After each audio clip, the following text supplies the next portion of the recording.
হরে কৃষ্ণ।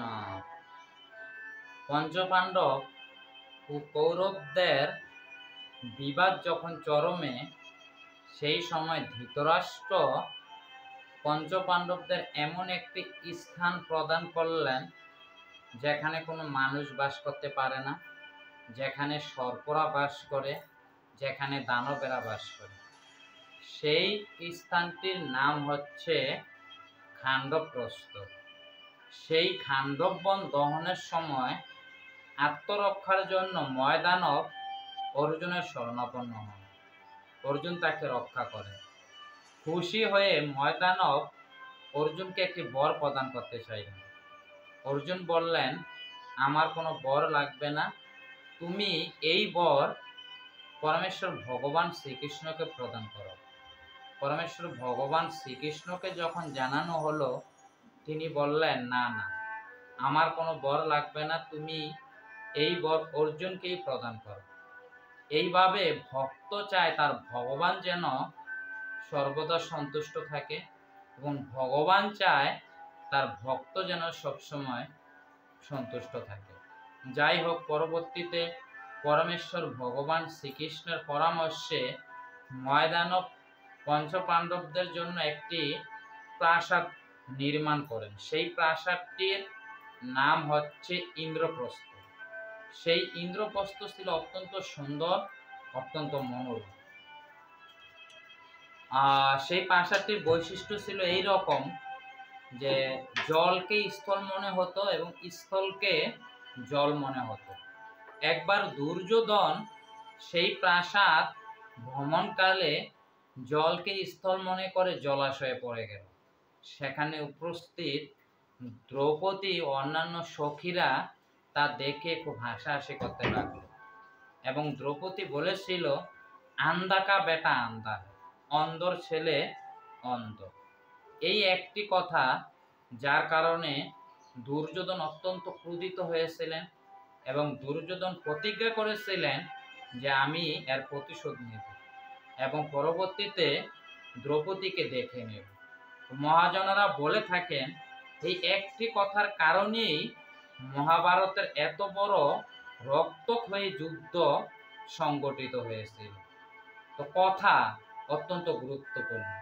এই কথার মাধ্যমে আপনি অনেক বড় বড় সমস্যার সমাধান করতে পারবেন।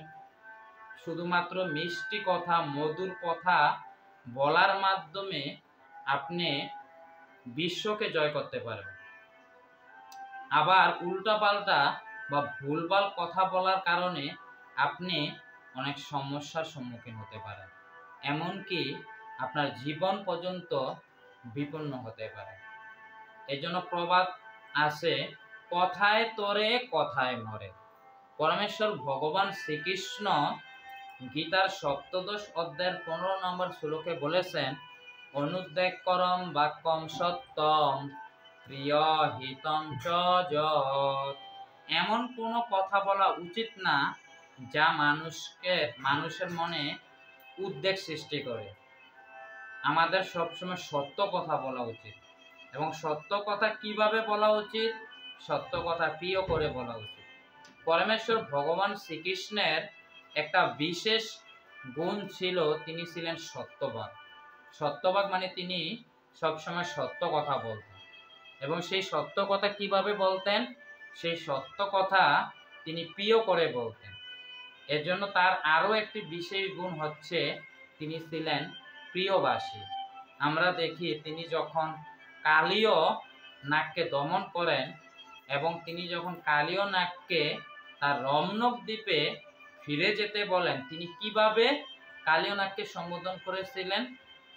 তার শত্রু, কিন্তু সেই শত্রুকে তিনি কিভাবে সম্বোধন করেছিলেন? তিনি বলেছিলেন, হে প্রিয় নাগরাজ, হে প্রিয় নাগরাজ। হ্যাঁ, অত্যন্ত সম্মানের সাথে, অত্যন্ত বিনয়ের সাথে তিনি কালীয় নাগকে সম্বোধন করেছিলেন।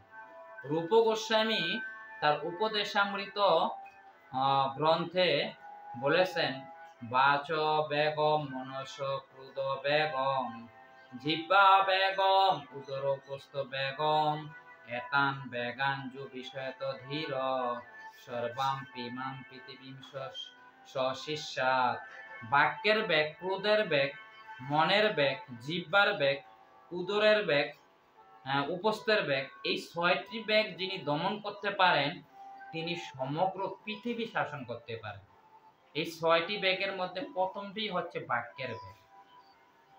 তো বাক্যের বেগ আমরা কিভাবে দমন করতে পারি? আমরা তো কথা ছাড়া এক মুহূর্ত থাকতে পারি না। তো শ্রীল প্রভুপাদ আমাদের শিখিয়েছেন আমরা কিভাবে বাক্যের বেগ দমন করতে পারি।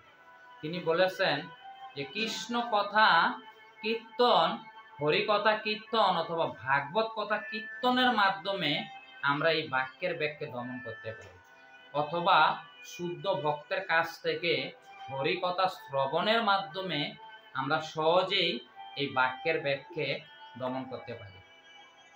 কুম্ভ মেলা যেখানে সাধারণত প্রচুর লোক হয়, একবার একটি জায়গা অত্যন্ত ভিড়, উপচে পড়া ভিড়, আর সেই ভিড় ছিল একটি তপস্বীকে দেখার জন্য। যেই তপস্বী 12 বছর মৌন ছিলেন, অর্থাৎ 12 বছর তিনি কারোর সাথে কোনো কথা বলেননি। তো নিঃসন্দেহে 12 বছর মৌন থাকা একটা অনেক বড় তপস্যা। কিন্তু এর থেকেও বড় তপস্যা হচ্ছে কি? এর থেকেও বড় তপস্যা হচ্ছে কৃষ্ণ কথা প্রচার করা, হরি কথা প্রচার করা। হরে কৃষ্ণ।